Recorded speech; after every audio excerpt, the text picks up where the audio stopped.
शहर की सबसे ऊंची इमारत स्काईलाइन टावर्स के बाहर सुबह का नजारा किसी मेले जैसा था।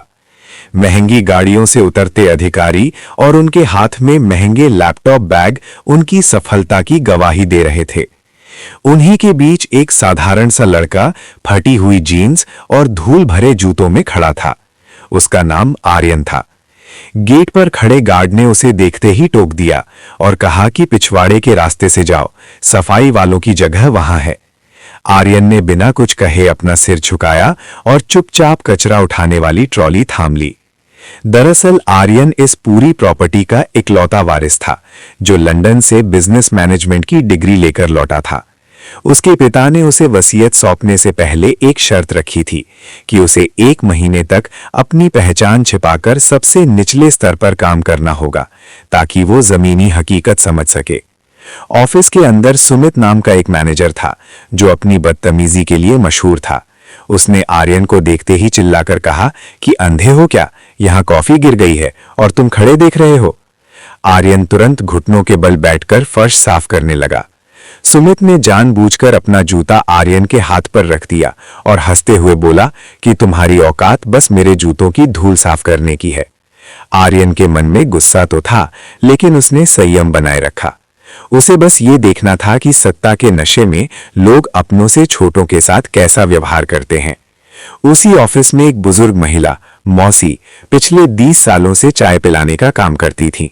जब सब आर्यन का मजाक उड़ाते, तब मौसी उसे चुपके से अपने टिफिन से 2 रोटियां खिला देती थीं। उन्होंने आर्यन से कहा कि बेटा, वक्त सबका बदलता है, बस अपनी इंसानियत मत खोना। एक दिन सुमित ने अपनी गलती छिपाने के लिए मौसी पर एक महत्वपूर्ण फाइल चोरी करने का झूठा इल्जाम लगा दिया। उसने पूरी मीटिंग के सामने उन्हें जलील किया और नौकरी से निकालने की धमकी दी। मौसी हाथ जोड़कर रोती रहीं, लेकिन कोई उनके पक्ष में नहीं बोला। तभी आर्यन, जो कोने में झाड़ू लगा रहा था, सीधा मीटिंग रूम के बीचों बीच आया और सुमित का हाथ पकड़ लिया। सुमित चिल्लाया कि तेरी हिम्मत कैसे हुई। आर्यन ने शांत स्वर में कहा कि हिम्मत सच के पास होती है, अहंकार के पास नहीं। उसने अपनी जेब से एक पेन ड्राइव निकाली और प्रोजेक्टर पर चला दी। उसमें साफ दिख रहा था कि सुमित ने खुद वो फाइल डस्टबिन में फेंकी थी, ताकि मौसी को फंसा सके। अगले ही पल ऑफिस के बाहर चेयरमैन की गाड़ी रुकी और आर्यन ने अपना चश्मा पहनकर अपना असली परिचय दिया।